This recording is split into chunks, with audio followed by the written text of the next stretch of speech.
ఇందాక నేను చూపించిన అది ప్రైవేట్ స్కూల్, దానికి ఆపోజిట్లో ఉన్నది ఇది గవర్నమెంట్ స్కూల్. సేమ్ ఇన్ఫ్రాస్ట్రక్చర్, ఏమీ తేడా లేదు, నువ్వా నేనా అన్నట్టు ఉన్నాయి. దాన్ని గుడ్ గవర్నెన్స్ అంటారు. మనకి నిత్యం ఈ టీచర్లు పాఠాలు చెప్పడం మనిషి ఎన్యూమినరేషను, జనాభా లెక్కలు, కాకుల్లో మాలకాకులు ఎన్ని, బొంతకాకులు ఎన్ని, ఇదే లెక్కలు. స్టూడెంట్ ఎక్కడికి పోతాడు? ఎంప్లాయీస్ వీళ్ళు ఎవరైనా మినిస్టర్ వస్తున్నారంటే మొత్తం నెలల నుంచి ప్రోగ్రామ్ వర్కులన్నీ పక్కన పెట్టేసేసి ఆయనకి ఏం చేయాలి, ముడి కడగడానికి ఏం ఏర్పాటు చేయాలి, తిండి తినడానికి ఏర్పాటు చేయాలి, పడుకోవడానికి ఏర్పాటు చేయాలి, వచ్చిన వాళ్ళు ఎంతమంది వస్తారు, ఏ లెక్కలు, కాకుల లెక్కలు, బొంత లెక్కలు, ₹10 పనికిరానివన్నీ కూడా. ఇదిగో ప్రొటెక్షన్ అంతా కూడా. ఇది ఒక హైటెక్ సిటీ ఒకటే కాదు, ఇది ఇంచుమించుగా చైనా కూడా అంతా కూడా ఇలాగే ఉంటుంది,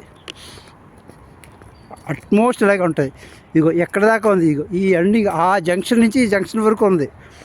అంటే మనకి కాకినాడలో MSN charities, PR government college, McLaurin high school, మరి ITI industrial training institute, JNTU, Rangaraya medical college, ఇవి మేజర్ ఎడ్యుకేషన్ ఇన్స్టిట్యూషన్స్ మన కాకినాడలో.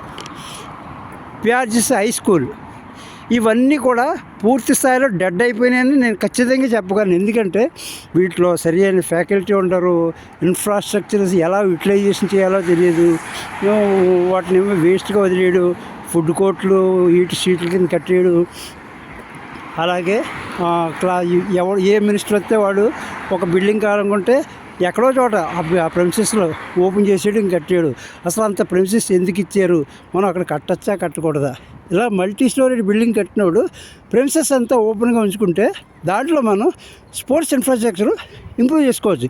ఇలా ప్రతి చోట కూడా ఒక పోలీస్ అవుట్పోస్ట్ ఉంటుంది, ప్రతి జంక్షన్లో కూడా ఒక పోలీస్ అవుట్పోస్ట్ ఉంటుంది. వీళ్ళు నిత్యం వెహికల్స్ మీద ట్రాకింగ్ చేస్తారు. వీళ్ళు ఇక పోలీసు వీళ్ళు నిత్యం వెహికల్స్ తోటి ట్రాకింగ్ చేస్తారు. వీళ్ళు ఈ సరౌండింగ్ అంతా ఎలా ఉందో కూడా అంతా కూడా ట్రాకింగ్ చేస్తారు. ఇదిగో గార్డెనింగ్ ఎంత నీట్గా ఉంది జంక్షన్లో. ఎక్కడ కార్నర్లో కిళ్ళి కొట్లు కానీ బడ్డీ కొట్లు కానీ ఎక్కడ నథింగ్. ఇదిగో